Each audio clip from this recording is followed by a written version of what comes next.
Welcome to the Chinese Lore Podcast, where I retell classic Chinese stories in English. This is episode 53 of Journey to the West.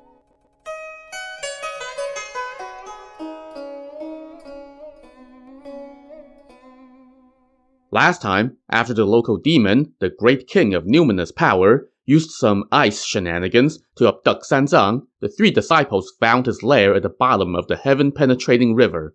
While Sun Wukong waited above, Zhu Bajie and Sha Zeng went to challenge for battle, but before they traded blows, they first engaged in a heated war of words. After trading a couple insults, the Demon King scoffed at Zhu Bajie. "You're just all talk. Yes, I did freeze the river and abduct your master. You must be here to get him back. But this is not like our last encounter. Last time, I didn't bring any weapons, and you got lucky. But now, don't you run away. Let's fight 3 exchanges. If you can beat me, then I will return your master. But if not, then I will eat you too." "Oh, good son, that's exactly what I want. Take a look at my rake," Zhu Bajie shot back. "Oh, so you only recently became a monk," the Demon King said. "Well, looks like you do have some powers. How did you figure out that I only became a monk in recent years?" "You know how to use a rake," the Demon King said. "You must have been working in someone's garden and stole their garden tool." "Son, this is no gardening tool," Bajie said. He then launched into a whole poem extolling the virtues of his rake, and since we've already heard something along those lines before, I'm not going to belabor the point here. In any case, the Demon King refused to believe how awesome the rake was, and he raised his bronze mallet and attacked. Bajie parried his blow and said, "Damn creature, turns out you also only became a demon recently." "How do you figure?" the Demon King asked. "Well, you wield a bronze mallet. You must have worked the bellows at a silversmith's shop and stole this." And of course, that led the Demon King to go on a poetic rant of his own to sing the praises of his mallet. Sha Zeng, meanwhile, couldn't take it anymore. He shouted, "Demon, stop boasting. As they say, talk is cheap. It's what you do that matters. Don't run, and taste my Buddha staff."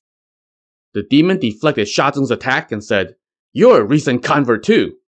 "How do you figure?" "You look like a doughboy." "Why do you say that?" "Well, if you weren't one, why are you using a rolling pin?"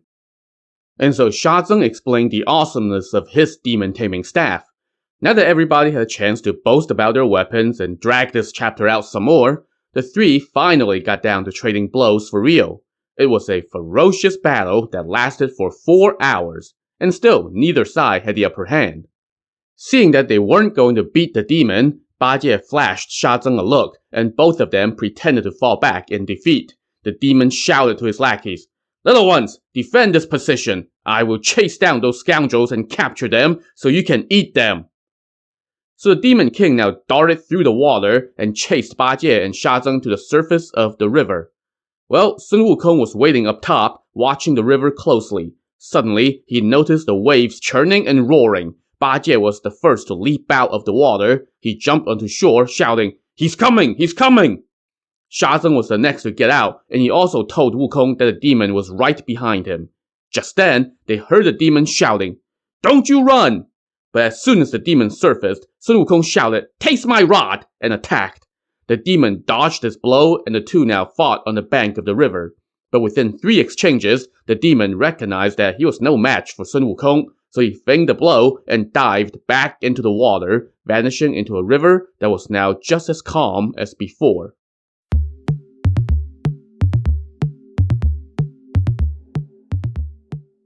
Wukong returned to the high grounds to meet his brothers. Sha Zeng said, "Brother, that demon didn't seem like much on land, but he was a tough opponent in the water. Brother Bajie and I took him on together, and we could only fight him to a stalemate. How can we save Master?" "We must not dawdle, or he might harm Master," Wukong said.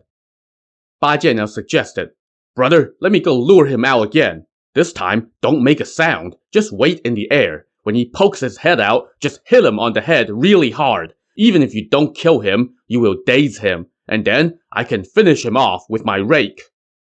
"Quite right," Wukong agreed. "Only by tag teaming can we succeed." So Bajie and Sha Zeng went back into the water together.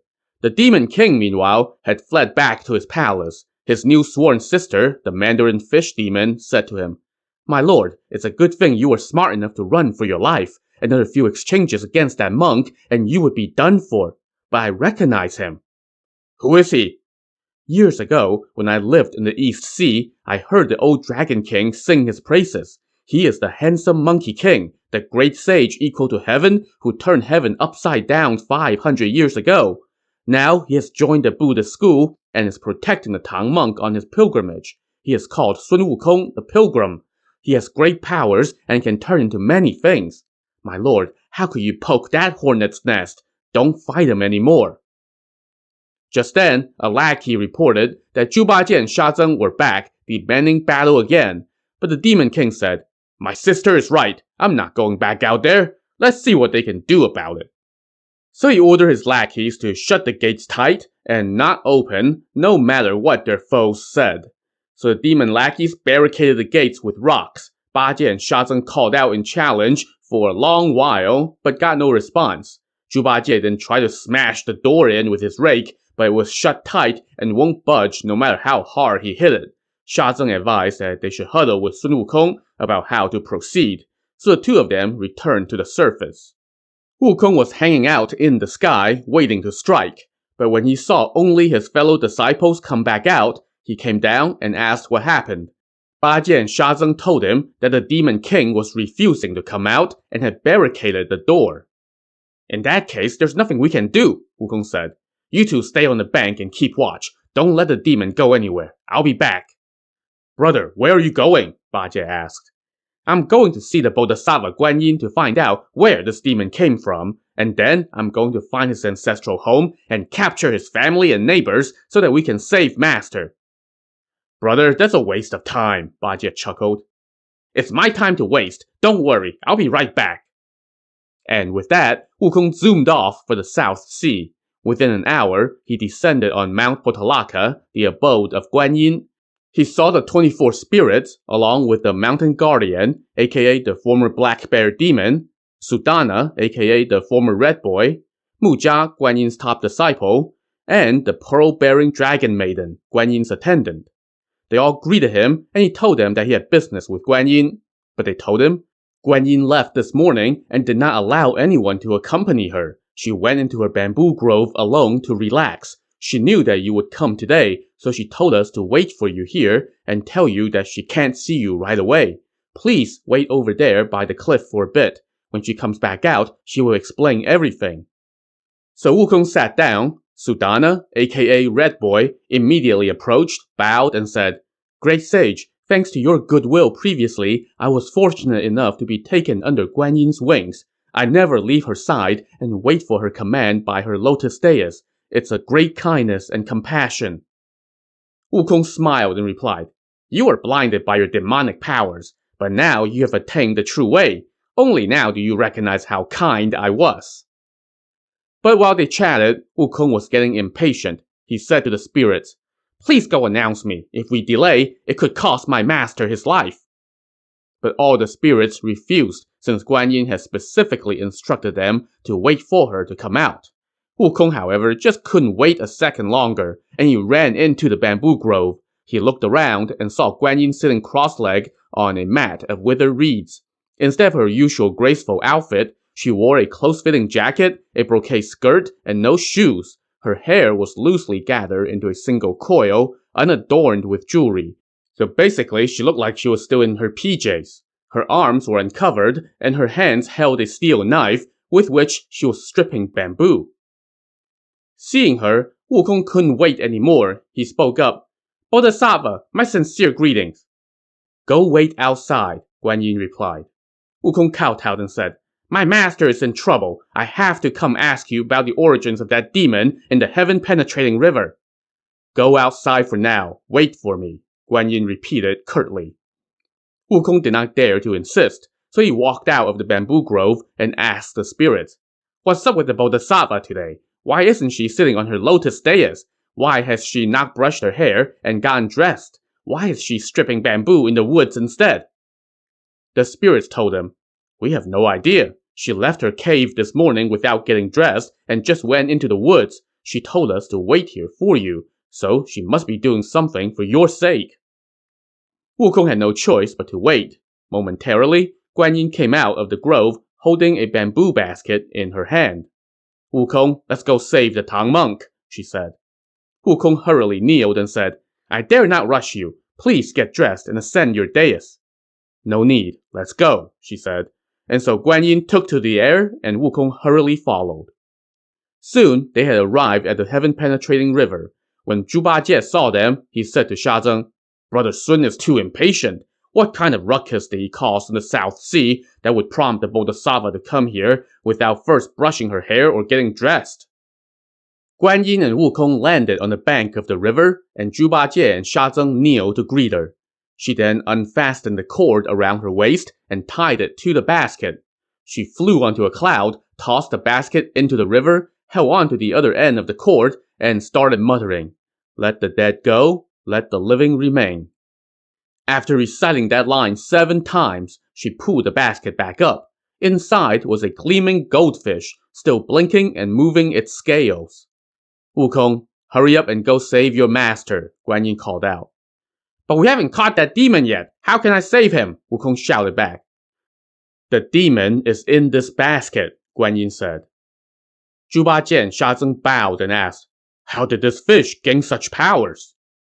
"He was a goldfish that grew up in my lotus pond," Guan Yin explained. "Every day, he would swim to the surface of the water and listen to my teachings. That is how he gained his cultivation. And the mallet that he wields was a lotus root in my pond that had not yet bloomed. He forged it into a weapon. One day, while the tide was in, he escaped and came here. This morning, I was looking at the flowers in my pond, but did not see the scoundrel come pay his respects. So I did a little divination and figured out that he had turned into a demon here and that he was going to harm your master. That is why I came here before I even got dressed and made a basket to capture him." Wukong now said, "Bodhisattva, please wait for a moment. Let me summon the people of Chen family village to glimpse your visage. That will make them grateful for your kindness, and we can tell them that you tamed the demon. That way, they will faithfully worship you." Guan Yin agreed, so Bajie and Sha Zeng rushed back to the village and shouted, "Hey everyone, come see the real Bodhisattva Guan Yin!" The entire village rushed to the bank of the river and kowtowed, not caring that they were kneeling in mud or water. One person in the group was a skilled painter, and he later painted a portrait of Guan Yin with the fish basket. Anyway, Guan Yin now returned to her home, while Bajie and Sha Zeng made their way underwater to the demon's palace to look for Zang. There, they found that all the demon lackeys were dead and rotting. They went to the back of the palace, pried open the stone chest, and carried Zang up to the surface. The 2 old patriarchs of the Chen family now kowtowed and said to Zang, "Sir, you didn't listen to our pleas for you to wait. That is why you endured such suffering." "Oh, no more of that," Wukong said. "From now on, you don't have to provide sacrifices anymore. That demon king has been eliminated and can never harm you again. Old man, we'll have to trouble you to find a boat to ferry us across."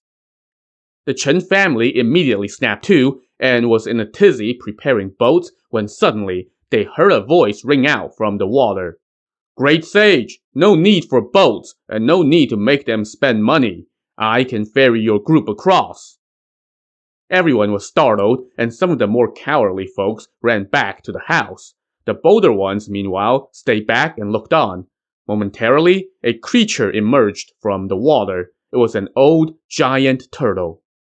This turtle called out, "Great sage, no need to hire a boat. I will ferry you and your master and fellow disciples across." Wukong raised his golden rod and said, "Damn creature, if you dare to approach, I will end you." "Great sage, out of gratitude for your kindness, I am offering to ferry your party across. Why do you want to hit me?" "What kindness have I done for you?" "Great sage, that palace under the river used to be my home. It had been passed on in my family for generations.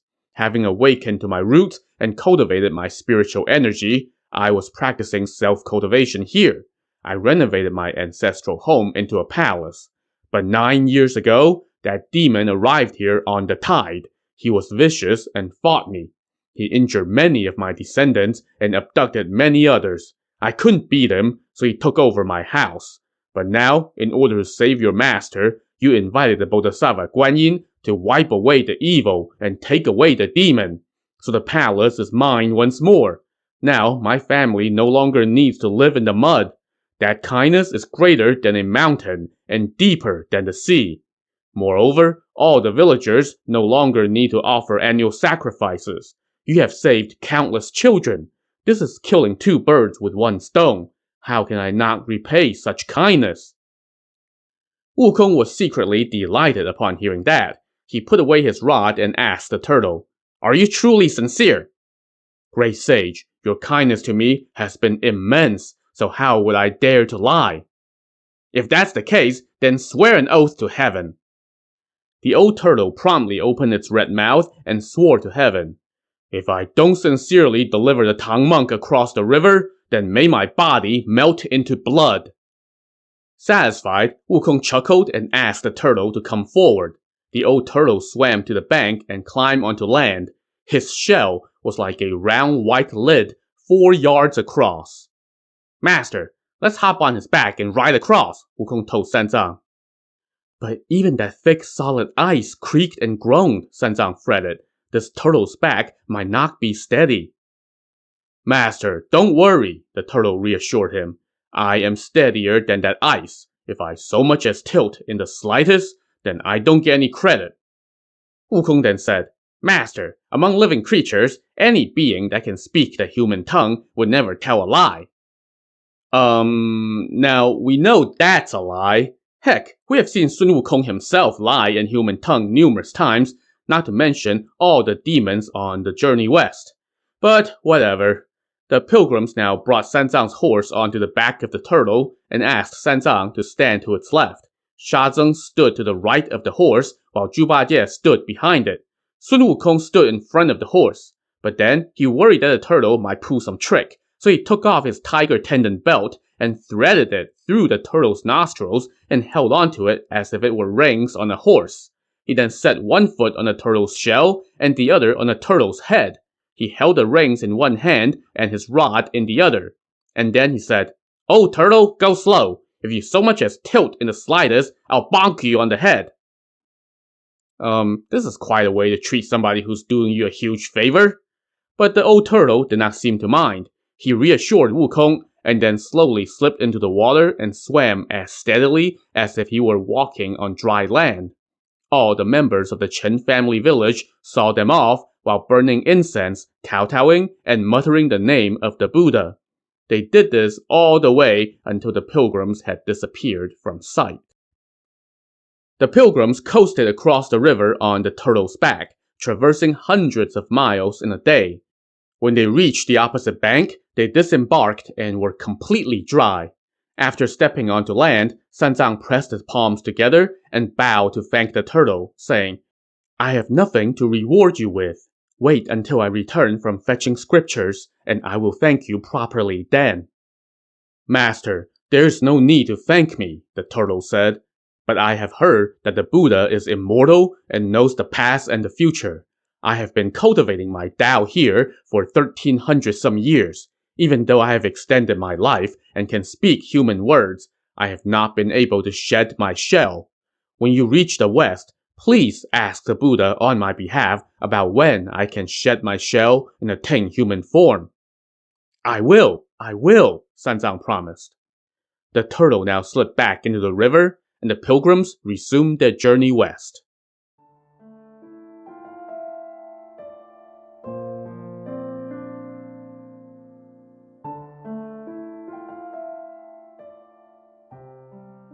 It was now the height of winter. The forest's dim outlines seemed to fade into the mist, while the sharp ridges of the mountains stood stark and clear beyond the waters. After they traveled for a bit, the pilgrims came upon another mountain in their way. This one, like seemingly every other mountain, appeared tall and treacherous. Sanzang did his usual, "That looks dangerous," spiel, and Sun Wukong gave his usual, "Oh, we've got this," response. And Sanzang did the usual thing of pressing forward despite his reservations. The party now ascended the mountain amid a snowfall, shivering as they climbed up to a peak. In the distance, they saw towers and pagodas inside the canyon, looking quite tranquil. Disciples, we are hungry and cold, Sanzang said. But fortunately, there are pagodas and towers over there. It might be a manor or a temple. Let's go beg for some food and eat before we go farther. Sun Wukong trained his eyes on those structures, and he saw an ominous miasma rising from them. He told Sanzang, Master, that's not a good place. But they are towers and pagodas. What's wrong with them? Sanzang asked. Master, you don't understand. There are lots of demons on the road west who are skilled at setting up some fake buildings to deceive people, be it towers or houses, terraces or dwellings. You know the saying that the dragon gives birth to 9 types of offsprings? Well, one of those types can breathe out a vapor that makes buildings appear. If the air over a river turns dim and hazy, it's that dragon at work. Crows and magpies who fly across the river will be tricked into landing to rest by the tens of thousands, and then the dragon will swallow them all up in one gulp. That is a particularly cruel creature. Those buildings look ominous. You must not go there. Okay, then we won't go in. But I am really hungry, Sanzang said. Master, please dismount and sit here for a bit, Wukong said. Let me go find some food for you. So Sanzang got off his horse, Ba Jie hitched up the horse, and Sha Zeng put down the luggage and gave Wukong their alms bowl. Wukong told Sha Zeng, Good brother, you must not go any farther. Protect Master and stay here. When I come back from fetching food, we will continue west. Wukong then said to Sanzang, Master, this is a dangerous place. Don't wander off. I'm going to find food now. No need to remind me. Just come back quick. I will wait for you here. Wukong then turned to leave, but he came right back and said, Master, I know you can't sit still, so let me devise a way to help you stay still. It was only a couple episodes back that Sanzang engaged in a contest to literally sit still for hours. How quickly we forget. But in any case, Sun Wukong now pulled out his golden rod and used it to draw a circle on the ground. He asked Sanzang to sit in the center, while Ba Jie and Sha Zeng stood by his side and also kept the horse and luggage close by. Wukong told Sanzang, This circle is like a steel wall. No wild beast or demon would dare to approach, but y'all must not walk outside of it. Just sit in the center and you'll be fine. If you set foot outside it, you will meet with trouble for sure. You absolutely must do this. Sanzang agreed and sat down in the circle with Ba Jie and Sha Zeng. Wukong now took to the clouds and headed south to find a place where he could beg for food. After flying for a bit, he came upon a farmstead under an ancient tree that was so tall that it seemed to touch the sky. He descended and took a closer look. He saw several thatched houses situated next to snow-covered willows, an ice-encased pond, and swaying green bamboo. A small bridge sat nearby, dusted with white frost. By the fence, narcissus blossoms were beginning to bloom. Icicles hung from the eaves like frozen chopsticks. While the cold wind blew, it carried a strange fragrance, and as the snow drifted, it concealed where the plum blossoms had opened.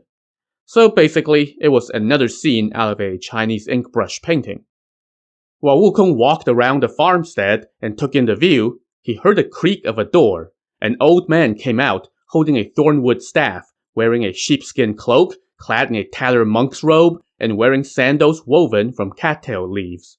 Leaning on his cane, he bowed toward the sky and said, The northwestern wind has picked up. It will brighten up tomorrow. Just then, from behind the old man, a dog ran out. It saw Wukong and started barking like crazy. The old man turned and saw Wukong holding an alms bowl. Wukong greeted him and said, "Oh benefactor, I'm a monk sent by the Tang Kingdom in the east to go west to see the Buddha and request scriptures. We were passing through here. My master got hungry, so I have come to beg you for a meal." The old man nodded and said, "Elder, never mind begging for food. You're going the wrong way." "No, I'm pretty sure I'm not." "But the main thoroughfare to the west is about 300 miles to the north of here. Why aren't you following that road?" Wukong laughed. "Oh, we are. My master is sitting on that road right now, waiting for me to return with food." "Monk, you're speaking nonsense. You say that your master is waiting on the main road for you to return with food. But even if you're adept at traveling, it would still take you 6 or 7 days to cover that distance each way. Won't he starve? Oh, benefactor, to tell you the truth, I have been away from my master's side for less than the time it takes to drink a cup of tea. Once I get the food, I need to make it back for lunch. The old man became afraid and thought that Wukong was some kind of ghost. He turned and tried to run back inside, but Wukong grabbed him and asked, "Benefactor, where are you going? If you have food, please hurry up and give me some." "It's not convenient, the old man stammered. Go find another house." "Oh, listen to you. You said that I have gone 300 some miles to get to this place. If I have to go to another house, won't that be another 300 some miles? Then my master would really starve." "To tell you the truth, we have 6 or 7 people in our family," the old man said. "We just started cooking a little bit of rice, and it's not fully cooked yet. Go take a spin somewhere, and then come back."